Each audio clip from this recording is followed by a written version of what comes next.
Barangnya mas. Bang. Standar biosecurity di peternakan kambing Bulungan Dairy Farm. Untuk semua pengunjung kita buat standar biosecurity, terutama untuk mencegah wabah penyakit PMK yang saat ini merebak di Pulau Jawa dan sekitarnya. Ini salah satu langkah pencegahan agar wabah penyakit menular PMK, penyakit mulut, kuku, ya. Jadi saat ini kita adakan penyemprotan dengan cairan disinfektan. Galon. Ini aman untuk kulit? Ya. Aman. Oke. Nah, ini berkabut.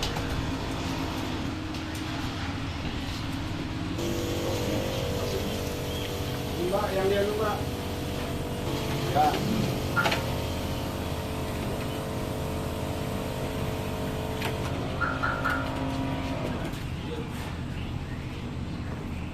Karena kita belum ada room security, jadi manual aja.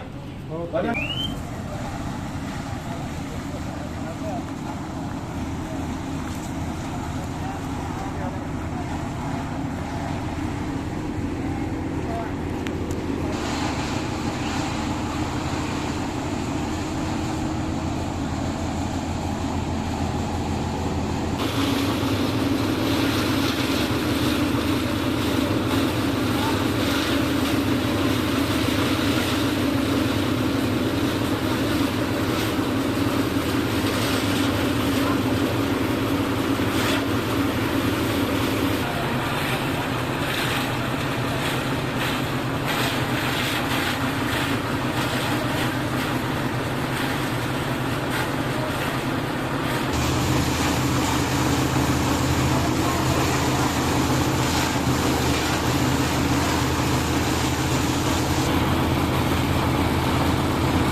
Jalankan aja lah mesinnya, biar tahu prosesnya. Ya giling lah 55 karung, biar di video habisilah sisanya. Kebanyakan kan. Saya tidak anti untuk menyiumnya, kenapa? Ini cuma rumput dan tidak ada bau yang menyengat, ya. Karena kita perlakukan di bawah kandang sewaktu proses penimbunan kotoran jatuh, kita semprot dengan E4 pertanian. Ya. Baunya nggak nyengat, ya. Karena ini Nah, kalau kita nggak punya mesin ini, kita bisa pakai kawat ayam saja, ayakan pasir itu, tekan-tekan pakai balok, sudah. Ini kan harus dihancurin. Kalau nggak hancur, kotorannya itu susah di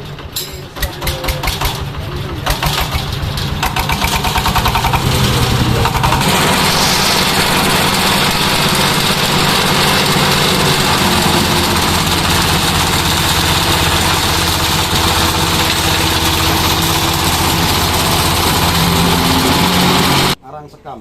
Jadi dia tidak terbakar hangus. Jadi satu ini kita bisa bikin gundukannya sampai segini, kurang lebih 20 ya. Iya. 20 karung. 30 karung. Nanti jadinya paling 30-40%. Susut ya. Susut. Jangan sampai jadi abu kan. Jadi waktu dia sudah mulai hitam, timbun lagi dari bawah. Bisa 4-5 jam lah. Sampai terbakar. Ya. Jangan sampai hangus. Abu ya.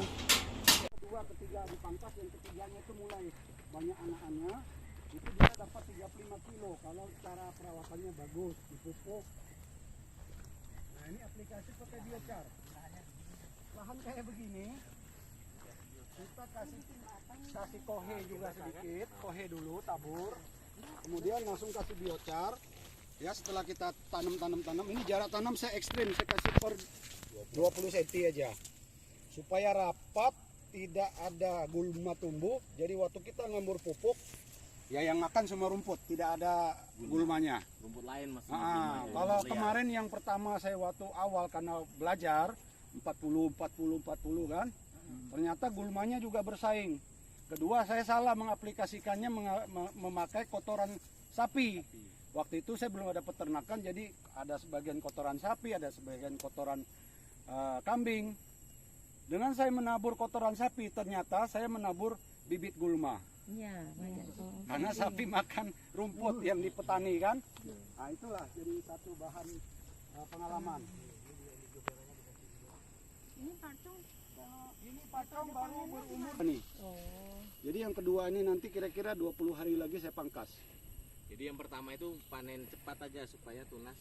Ya tapi bukan panen cepat juga, sudah 2 ruas. Iya, sudah 2 ruas. 1 bulan setengah sudah 2 ruas saya pangkas. Sekarang kita bisa nanti yang daerah sana yang agak bagus. Ini karena Pangkas. pertama nanam yang di sana. Jadi ada selisih dari sana sampai ke sini, ada selisih sekitar 10 hari. Waktu mulai nanamnya kan, mulai dari sana, jadi yang sana belum bisa. Nah ini semua perlakukan dengan biochar kurang lebih 350 karung arang sekamnya atau biocharnya. Dari 600 karung lebih sekam yang kita bakar. Paling baru sekitar 15 hari. Ya. Nanti 25 hari, 50, tergantung nanti kalau dia tumbuhnya 2 ruas, tergantung curah hujan juga. Kalau dia hujan tiap hari gitu, cepat dia panjang. Cuma bagusnya ini dia ada dalam keadaan kurang hujan juga lama. Ini kan sudah masuk panen yang kedua lah kalau nanti. Dari 1 stek, anakannya bisa sampai 45. Diolah balik lagi ke rumput. Itu sistemnya mas. Ini perlakuannya semua biochar, di bawahnya biochar. Ternyata biochar itu untuk pembenak tanah ya. Kemudian mengurangi zat asam ya. Yang ketiga juga mengurangi penguapan kadar air yang ada di permukaan tanah. Karena dia terlindung dari biochar. Kita bisa buktikan kalau kita gali di bagian biochar yang tebal.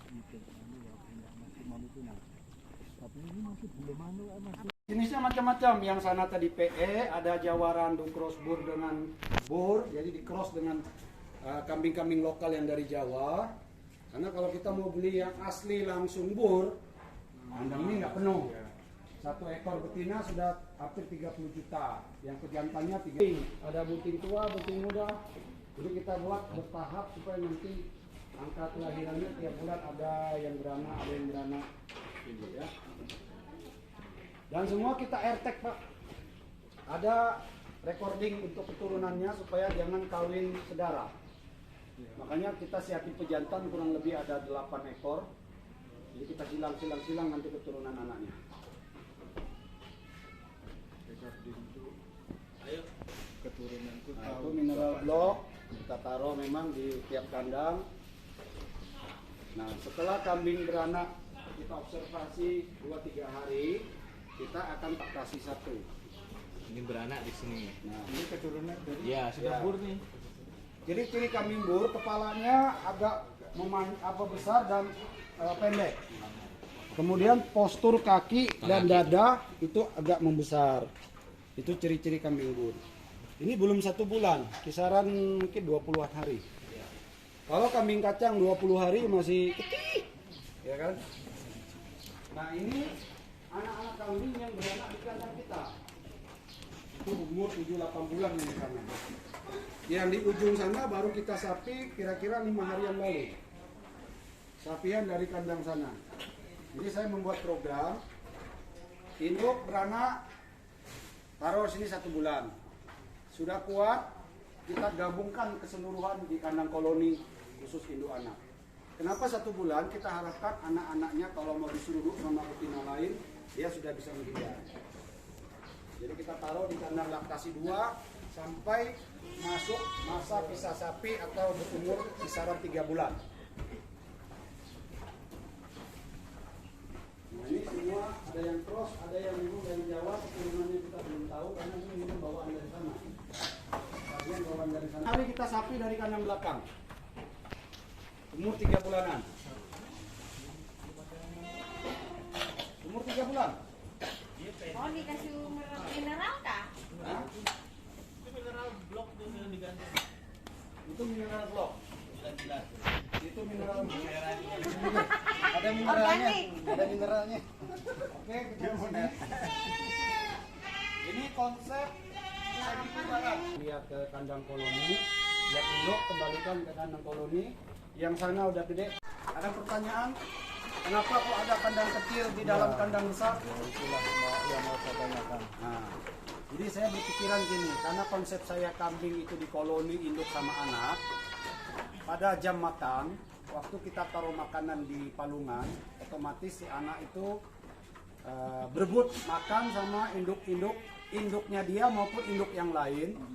Kemudian, sewaktu kita mau memberikan makanan tambahan nutrisi yang berkualitas, mungkin kita mau kasih konsentrat atau pakan hijauan yang berkualitas. Kalau kita taruh di palungan gede, pasti direbut sama si anak, si induk Ya, dan induk kalah lain. si anak. Kalah. Jadi saya membuat kandang kecil yang bisa menampung sekitar 20-an ekor. Pada waktu pemberian makan tambahan, dia tidak diganggu oleh induk lain. Ini ada khusus untuk anak. Jadi saya membeli si anak sudah besar dan harus pindah. Ya. Seleksi anak, seleksi ya. Jadi ini anak keluar masuk di sini dia bisa nyelonong, ya kan? Makan jam makan dia nggak diganggu sama induk-induk lain maupun induk dia sendiri karena sudah pandai makan hijauan. Jadi sudah dilatih sejak dini. Jadi dia tidak hanya ini sampai ke sana 40 meter, jadi bisa menampung kurang lebih 80 ekor kambing. Jadi satu petak ini kita bisa tampung 15 ekor induk beserta anak. Kalau sepasang sudah 30-an ekor kan, 45 ekor bisa tanam.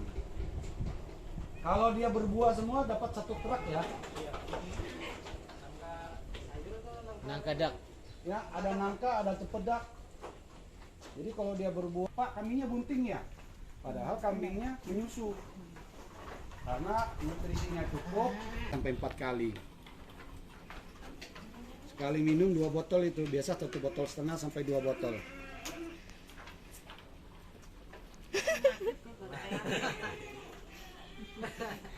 Ya.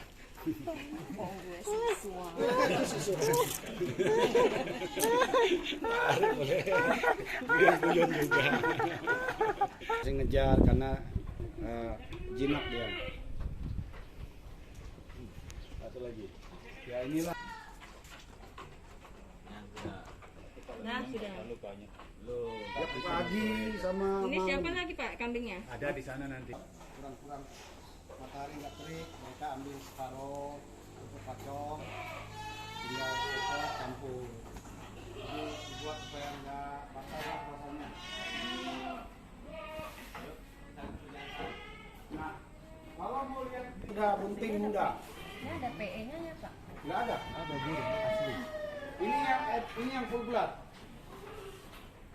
Ini F3 dan F4. Ini yang 27,5.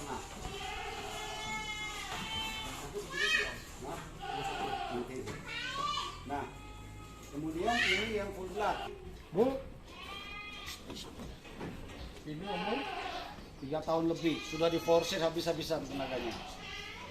F4, F4, F4, F4, F3. Dan putih. Di depan ini dadanya Ada bulannya. full. Kalau dia digemukkan full.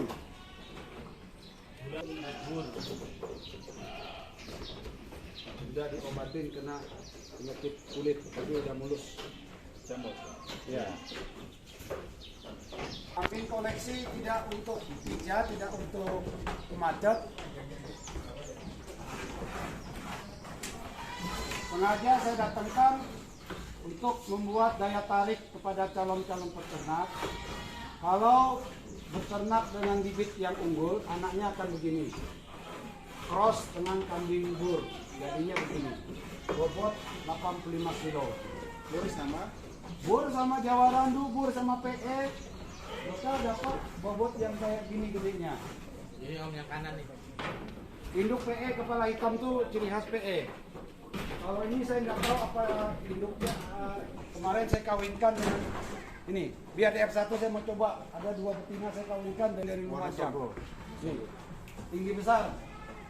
Jadi kalau itu sama ini anaknya seberapa saya belum tahu. Ya. Mudah-mudahan anaknya gede. Jadi memotivasi peternak itu F1-nya tidak dijual begitu. Saya tidak buat. Pelihara F1. Jadi kalau orang ngelihat ini kan pengen. Dia pingin gitu. Nah, berminat. Motivasi. Karena ini sabta usaha ternak sudah saya jalankan. Bibit unggul supaya dapat keturunan unggul kayak begini. Yang kedua sumber pakan. Yang ketiga fasilitas kandang yang memenuhi syarat teknis. Kalau sudah kandang jadi baru ternak masuk. Ternak masuk baru kita adakan pencegahan dan penanganan penyakit. Itu langkah keempat. Yang kelima kalau untuk breeding berarti kita harus kejar namanya reproduksi. Jangan sampai ternak kambingnya banyak tapi angka ngasih makan kambing nggak berkembang biak, berarti kos kita jadi membengkak, rugi. Salam peternakan, maju, mandiri, modern.